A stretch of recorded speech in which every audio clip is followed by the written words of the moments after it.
Totally. And there were a lot of pressed men in the comments of that video saying like, oh my God, your standards are so high now. They're really not.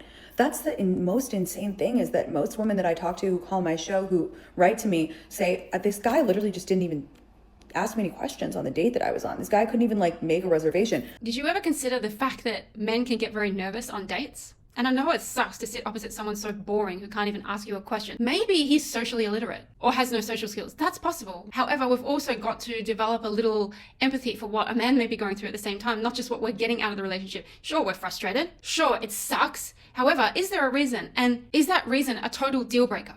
Yeah, there are a lot of men who don't know how to connect or relate to women. Of course, that's basically the default, I'd say, for men. And maybe he doesn't know how, what questions to ask, as you said, nervous, but also maybe he doesn't want to ask questions. Maybe he's narcissistic. You should weed these types of men out early before you actually go on the date, because that is committing your time, your energy, maybe even your money. So you want to weed those men out early rather than get on the date and have him behaving that way. I was seeing a guy like a couple weeks ago, and he couldn't even bring a bottle of wine over. He was so, I said, you know what, don't worry about the date. I already knew that I wasn't going to date him seriously, so I didn't care. This was our second date. I said, don't worry about it. Like, why don't you just come over, bring a bottle of wine, we can watch a movie, okay? He sent me a picture of the wine store with the sign that said, well, I'll be back in 5 minutes. He goes, they've been gone for 20 minutes. I don't know what to do. We live in New York City. There's a wine store every block.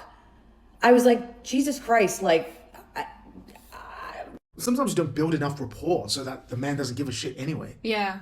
Right? So, I mean, maybe you don't want to build rapport with him. Maybe you haven't cared enough to build rapport. But without that rapport, why would he care? So what about the skill of just walking down to the next wine store? Like, why was that not possible? I think that's the question here. And yeah, well, maybe wine's not his thing. So maybe he's never bought a bottle of wine, which is possible. I mean, some people don't drink wine or whatnot. Yeah. So, I wouldn't judge him for his inability to get wine, but he would try harder if there was rapport. Yeah, I think so. I think women are wanting to be impressed too much, and there's a danger to that. If you have a man who impresses you on every level, you may also have a narcissistic love bomber.